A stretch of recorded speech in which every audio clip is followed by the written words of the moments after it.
Davos diary 2022 में आप सभी का स्वागत है। इस वक्त मेरे साथ भारत के cabinet minister mister Hardeep Puri, जो कि दो बड़े पोर्टफोलियोज भारत में देखते हैं, हमारे साथ जुड़ रहे हैं। ऑफ कोर्स मैं बता दूं, oil and gas as you all know, and of course housing. Sir, बहुत बहुत स्वागत है at the World Economic Forum here at Davos in Switzerland. Of course इस बार का डावोस बहुत अलग है sir, from the point of view of how the global situation is, economy के पॉइंट ऑफ व्यू से, और इंडिया का जो यहाँ पर एक फोकस है। जब जितने लोगों से मैंने बात की है, सब ये मुझे बता रहे हैं कि everyone wants to know more about India and want to invest in India. आपने जो अभी तक मीटिंग्स की हैं, the kind of vibe you are getting about India, पहले तो सर वो बताइए।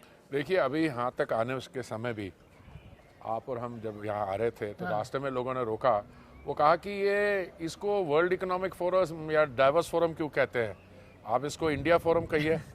क्योंकि यहाँ पे एक तो इंडिया की प्रेजेंस है जी। वो तो हमारे लिए बहुत खुशी की बात है, सौभाग्य है कि स्टेट गवर्नमेंट्स पार्टिसिपेट कर रही हैं अच्छे जी, कुछ चीफ मिनिस्टर के लेवल पे। पर I think the real message here is कि पिछले 2 साल जब ये फोरम फिजिकल फॉर्मेट में नहीं हुआ जी, इससे पहले जब होता था, एक तो वो जनवरी में होता था बिल्कुल, और आप तो रेगुलरली इसको कवर करती रही हैं, तो आप शायद जो बर्फ है यहाँ की उसको भी आप मिस कर रही हैं, इसलिए उसके बारे में कुछ नहीं कहना चाहता हूँ। पर मैं आपको ये बताना चाहता हूँ कि मैं इस फोरम को अर्ली 80s से कवर कर रहा हूँ।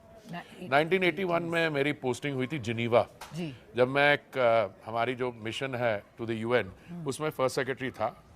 I was a total of 28-29 years old, and उस समय ये फोरम का जो नाम था यूरोपियन मैनेजमेंट फोरम था। अच्छा, उसमें इट वाज अ यूरोपियन तो मैंने उस समय एक बारी मैंने कल क्लाउस श्वाब जी को भी याद करवाया, तो मैंने उनको एक बारी कहा था शायद हमारे यहाँ डिनर के दौरान कि आपको दुनिया के कैपिटलिस्ट को वो करना तो इसका कैनवस लार्जर करिए, आप अमेरिका और बाकी जगह से भी लोग। So today it's a global forum, big forum. All the big companies, heads of state and government, ministers, they all come here. Okay.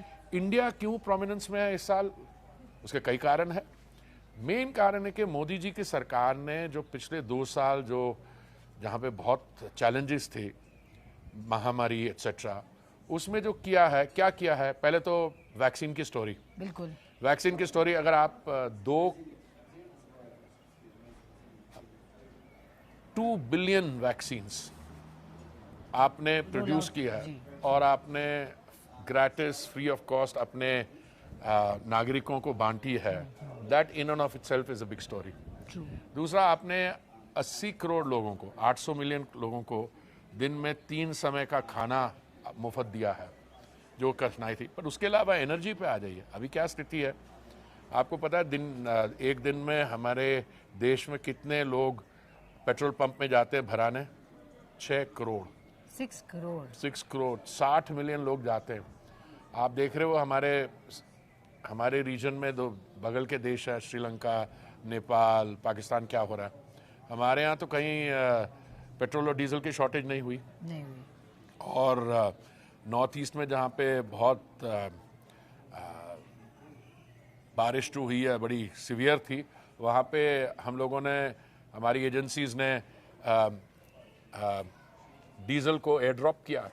सो एक तरफ ये है। दूसरा, जब इंटरनेशनल प्राइसेस बढ़ रही हैं, और मैं समझता हूँ $110 की पर बैरल, जो $110 जो तेल का भाव है, I don't believe that is sustainable, it will lead to other economic consequences. But Modi ji ने क्या किया, पहले 4 नवंबर को पेट्रोल और डीजल का दाम 5 रुपए और 10 रुपए कम किया, और अभी 21 को, आज 23 परसों, उन्होंने 8 रुपए और 6 रुपए और बढ़ा और कम किया, एक्साइज कम किया। अच्छा, हमारी इच्छा, हमारी इंकरेजमेंट है कि जो स्टेट गवर्नमेंट्स हैं, उन्होंने कुछ आई है सामने? नहीं, वो तो हमारा जो वैट का फिगर बनता है उसके ऊपर। देखिए, बीजेपी की स्टेट्स ने नवंबर 4 की एक्साइज रिडक्शन के बाद पूरा कम किया। अभी बीजेपी स्टेट्स में और नॉन बीजेपी स्टेट्स में मोस्ट ऑफ देम 15 रुपए का फ़र्क है पेट्रोल का, और ज़्यादा डीजल का भी अंतर है। सो जैसे मोदी जी ने बिकॉज ऑफ द सेंसिटिविटी की आम आदमी की पॉकेट पे, क्या देखिए, हमारे यहाँ पेट्रोल और डीजल की जो कंजम्पशन है वो तो कम नहीं हुई। हमारे ये जो फिगर्स हैं ये 2 साल के आप देखिए पिछले महीने से 14-15% अधिक है। बिल्कुल।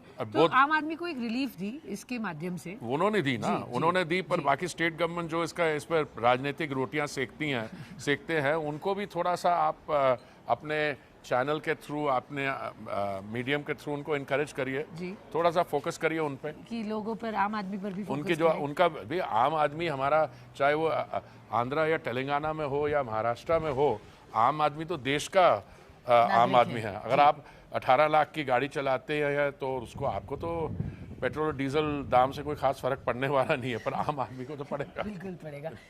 जी सर, तो ये तो बात हुई ऑफ कोर्स इंडिया की यहाँ प्रेजेंस, यहाँ की वाइब और किस तरीके की आपको फीडबैक मिल रहा है। मैं आप जानना चाहूँगी oil and gas sector and housing sector, यहाँ पर इन्वेस्टमेंट्स और आए हमारे और निवेश बढ़े कंट्री में, फॉरेन FDI ऑफ कोर्स बढ़ रहा है, बट ये स्पेसिफिक 2 एरियाज में, since you lead those 2 sectors, कैसी रिस्पांस मिल रही है, किस तरीके की मीटिंग्स हुई? देखिए ऐसे फोरम में जो इंटरेक्शन होती है जी, उसमें आप लोगों से भेंट कर सकते हैं, डिस्कशन होता है, पैनल डिस्कशंस होते हैं, बायलैटरल मीटिंग्स होती है। यहाँ पे कोई MOUs तो साइन नहीं होते। अभी स्टेट लेवल पे सर हो रहे हैं नहीं, बट मैंने मतलब जनरल पे देखो क्या हो रहा है। अभी इस समय स्थिति ऐसी है कि अभी जो लेटेस्ट फिगर्स आए हैं अप्रैल की, 30 एंड ऑफ द ईयर, 2004 का अगर आप बेस फिगर ले तो 20 गुना ज्यादा FDI आया है। It is $84 billion. So there's something we must be doing right, and this is in dollar figures. Sure. Something that we are doing right, that you're getting this kind of FDI. Correct, sir. The economy is firing on all cylinders. It has challenges, and global energy prices constitute one of those challenges. True. But there's an issue here. Issue is, if the global economy goes into more inflationary situation, the Prime Minister's timely steps will insulate us up to a point. Exactly. And he's doing that. The issue is that the recognition must come from all the stakeholders. By all the stakeholders, I mean those who are major contributors. Now, you can take the line कि क्योंकि इस sector में investment नहीं हुई, क्योंकि आप shift कर रहे हो अपनी जो एनर्जी है ग्रीन एनर्जी में, देखिए वो ग्रीन है, उसमें आप कॉजेशन करते जाइए। अब ये कहना कि 24 फरवरी के कारण है जो रूस और यूक्रेन की समस्या है, अगर आप ऑयल प्राइसेस से पहले देखिए, ये इसकी शुरुआत 24 फरवरी को थोड़ा हुई है, 24 फरवरी से कई महीने पहले शुरू हुई है। मुझे याद है मैं जब एडीपैक मीटिंग में गया था UAE अक्टूबर में, उस समय मैं जब इन लोगों से पूछता था तो ये क्या कहते थे, देखिए अभी हम लोग ये कोशिश कर रहे हैं कि the amount of oil and gas that we are putting into the market will increase by February. वो नहीं हुआ। अब कुछ देखिए, इस समय फॉल्ट फाइंडिंग की बात नहीं है। बिल्कुल। इंडिया स्टोरी, अब देखिए India stands out as one of the countries, and the credit goes to the sensitivity that the Prime Minister has personally shown in this. Sure. The fact that he has dealt with heads of state and government. Fact is that he has led this during the very pandemic, difficult, we were ये आसान काम नहीं था Swati ji, we were not out of the pandemic, अभी तो निकले नहीं थे, उसके बाद ये 24 फरवरी हो गया। सो ये डुअल चैलेंज हो गया। और डुअल चैलेंज का मतलब क्या है? डुअल चैलेंज का मतलब ये है कि आपको अभी यहाँ से नेविगेट करना है, और आगे जो आपने कोशिश की है ग्रीन एनर्जी के ट्रांजिशन के लिए, जैसे 20% हम बायोफ्यूल ब्लेंडिंग पे जा रहे हैं, तो 2030 का टारगेट था, उसको 2025 तक ला रहे हैं। हम गैस का मिक्स जो है 6% से 15% ले जा रहे हैं, और ग्रीन एनर्जी, ग्रीन हाइड्रोजन पे जो हम स्टेप्स ले रहे हैं, that we are stepping on the gas, that I think is resonating here amongst the people who are in the money business, जो इन्वेस्ट करते हैं, जो ऐसे प्रोजेक्ट्स में को एनालाइज करते हैं, और जो इस ऐसे प्रोजेक्ट्स को आगे बढ़ाते हैं, venture capitalist etcetera. I think that is, वो रेडी है यहाँ पर इन्वेस्ट करने के लिए, अपॉर्चुनिटी है, स्कोप है। रिन्यूएबल्स एक एरिया है जो आपने कहा सर, सस्टेनेबल उसमें। और मेरा तो आपसे कई बार चर्चा हुई है, इंडिया स्टोरी इस समय पिछले में कुछ अभी 8 साल हम मोदी जी की सरकार को होने वाले हैं। अगर आपके पास प्रोजेक्ट अच्छे हैं, बैंकेबल प्रोजेक्ट्स हैं, तो आपको कोई पैसे की कमी नहीं आती है। प्रॉब्लम यह है कि आपके प्रोजेक्ट्स डिजाइन में तो क्यों अब बढ़ रही है FDI, because there is recognition. दूसरा, ये चीजें स्वाति जी हमेशा रिलेटिव होती हैं। इंडिया स्टोरी अच्छी हो पर उसमें कई और अच्छी स्टोरीज हो तो इन्वेस्टर के पास चॉइस की बात होती है। Investor then chooses whether they want to invest in a country X और Y। Today because of the difficulties, देखिए अब जब इस इरा का इतिहास लिखा जाएगा, मुझे लग रहा है उसमें आप ये जरा रेफरेंसेस होंगे प्री कोविड और पोस्ट कोविड। और पोस्ट कोविड वर्ल्ड जो है वो जो 1945 के बाद जो सेकेंड वर्ल्ड वॉर के बाद जो इंटरनेशनल आर्किटेक्चर बना था, United Nations was established after the San Francisco conference, जो ब्रेटन वुड्स इंस्टीट्यूशंस हैं, IMF, वर्ल्ड बैंक, GATT, फिर WTO, वो it was that architecture, but that architecture is being questioned today. अगर a permanent member of the Security Council, मैंने तो किताब लिखी 2016 में on the use of force, उस समय कोई बोला नहीं लिबिया पे with Security Council authorization force was used, Syria में without Security Council authorization was used, आज यहाँ पे हो गया। तो देखिए, I think there are some fundamental questions about the kind of world we would have. Sir, जो यहाँ की थीम है, आप देखिए working together, restoring trust. I think that sums it all. There is a trust deficit. That's putting it mildly.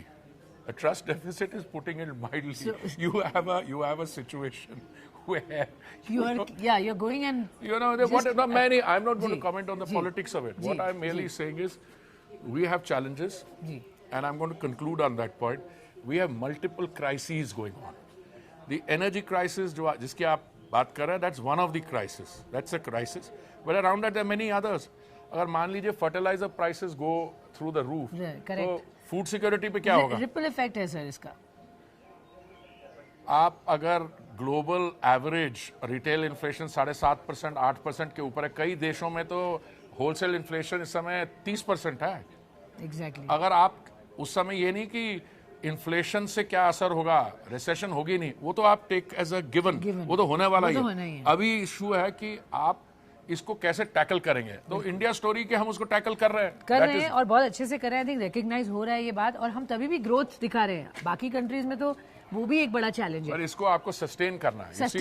So going forward you have to ensure that any one of this one crisis doesn't read आप एक crisis को आप हल करते हो, उसके और crisis आप प्रोड्यूस कर देते हैं। सर, एक सवाल पूछूंगी इन्वेस्टर्स के पॉइंट ऑफ व्यू से, वो आप क्योंकि आज हमसे बात करें, BPCL का डिसइन्वेस्टमेंट अब सरकार ने प्लान हैज पुट बिहाइंड और इट्स बीन शेल्व्ड। उसमें आपको मैं पर्सपेक्टिव दे दूं, जब मैं सिविल एविएशन मंत्री भी बना था तो एयर इंडिया का हमने वो जो डिसइन्वेस्टमेंट था थोड़ी देर के लिए रोक दिया था। क्यों? क्योंकि पुराना मॉडल ये था कि आप 26% या 24% एयर इंडिया का स्टेक आप रखना चाह रहे थे। उस समय जब मैं नया मंत्री बना था, मैंने कहा यार आपने मैस प्रोड्यूस किया, जो खरीदने वाला क्यों आपकी सिरदर्दी को जेल लेगा? तो हाँ, तो हमने उसको रीओरिएंट किया, 100% किया और उस पर काम किया और बड़ा सक्सेसफुल हो गया।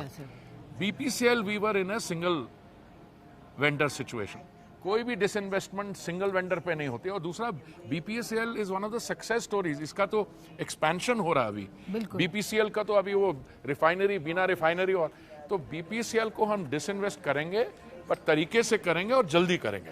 सर, कोई टाइमलाइंस है? नहीं, टाइमलाइंस मैं तो इट इज ऑन ट्रैक 100%। उसकी इंप्रूवमेंट, जैसे एयर इंडिया के भी हमने डिसइन्वेस्टमेंट कैसे किया, पहले हमने वो जो एक्स्ट्रा कॉस्ट से 1500 करोड़ मैंने ऑपरेटिंग कॉस्ट पर एनम कम किए, फिर प्रोडक्टिविटी बढ़ाई, so that the person buying then we shut off some date.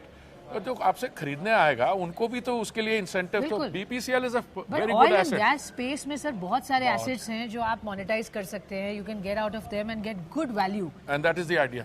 सो उस पर सर आगे कुछ काम नहीं होगा, 100 बहुत काम हो रहा है। नहीं, मैं अभी I can't negotiate through the press. Sure. But what I can tell you is that we are in the situation where we are pursuing all these plans, including in particular BPCL. We have not shelved it. We have for the moment held it. Held back because, as I said, we were in a single vendor situation and BPCL is beginning to look much better. So we want to be able to do it and get the proper valuation on it. And sir, consolidation in the PSU space will also happen? 100%. Okay, wonderful. Thank you, Yes, Mr. sir. Puri. Thank you, madam. Always a pleasure. Thank you, sir. thank Take you. care.